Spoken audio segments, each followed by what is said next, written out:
அஸ்ஸலாமு அலைக்கும் வரஹ்மத்துல்லாஹி வபரகாத்துஹு. இஹ்ராம் அணியும் எல்லைகள்.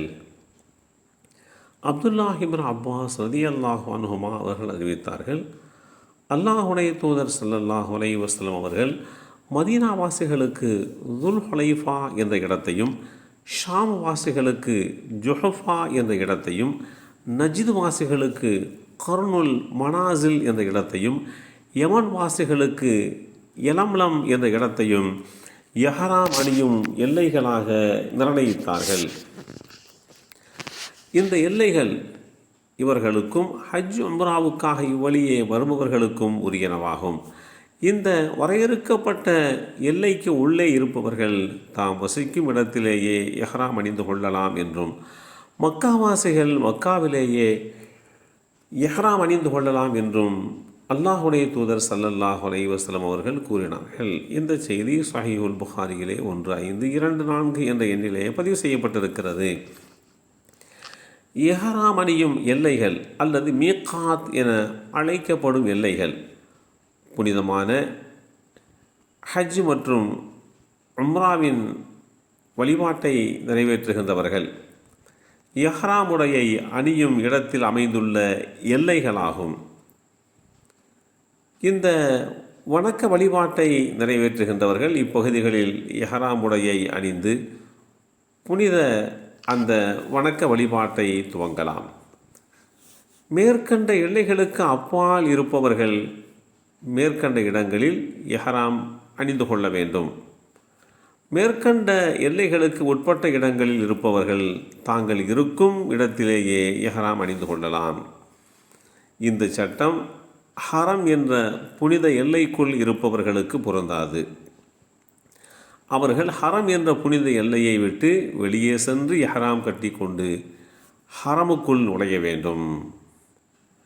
அன்னை ஆயிஷா நாயகி ரலியல்லாஹு அன்ஹா அவர்கள் கூறினார்கள், உம்ராவுக்காக இஹ்ராம் கட்டியிருந்த எனக்கு மாதவிடாய் ஏற்பட்டது. அரஃபா அதாவது துல்ஹஜ் மாதம் 9ஆம் நாள் வரை ஆகும். அந்த நாள் வரை நான் மாதவிடாயில் நீடித்திருந்தேன். அப்போது நான் உம்ரா என்ற வழிபாட்டிற்காக வேண்டி இஹ்ராம் கட்டியிருந்தேன். இது குறித்து நான் அல்லாஹுடைய தூதர் ஸல்லல்லாஹு அலைஹி வஸல்லம் அவர்களிடம் முறையிட்ட போது எனது தலைமுடியை அவிழ்த்து தலைவாரி கொள்ளும்படியும் உம்ராவை விட்டுவிட்டு ஹஜ்ஜுக்காக இஹ்ராம் கட்டி கொள்ளும்படியும் என்னை பணித்தார்கள். அவ்வாறே நான் செய்து எனது ஹஜ்ஜு கடமையை முடித்தபோது என்னுடன் என்னுடைய உடன் பிறந்த சகோதரர் அப்துர் ரஹ்மான் பின் அபீபக்கரை அனுப்பி தன்ஈம் என்ற இடத்தில் இருந்து புறப்பட்டு எனது விட்டுப்போன உம்ராவுக்காக வேண்டி இஹ்ராம் கட்டுமாறு அல்லாஹுடைய தூதர் ஸல்லல்லாஹு அலைஹி வஸல்லம் அவர்கள் என்னை பணித்தார்கள். இஹ்ராம் என்கின்ற அந்த கட்டுப்பாடு, அந்த ஆடை அணிதல் குறிப்பிட்ட எல்லைகளில் மாத்திரம்தான் அணிய வேண்டும் என்று ஒரு விதியை ஏற்படுத்தினார்கள். தன்ஈம் என்கின்ற இடத்திலே மஸ்ஜித் ஆயிஷா என்ற ஒரு பள்ளி இருக்கிறது. அன்னை ஆயிஷா அம்மையார் ரலியல்லாஹு அன்ஹா அவர்கள் முதலாவதாக அந்த இடத்திலே தன்ஈம் என்ற இடத்திலே இஹ்ராம் அணிந்ததனால் அந்த இடத்திலே கட்டப்பட்டிருக்கக்கூடிய பள்ளிக்கு ஆயிஷா மஸ்ஜித் என்று பெயர் விளங்குகிறது.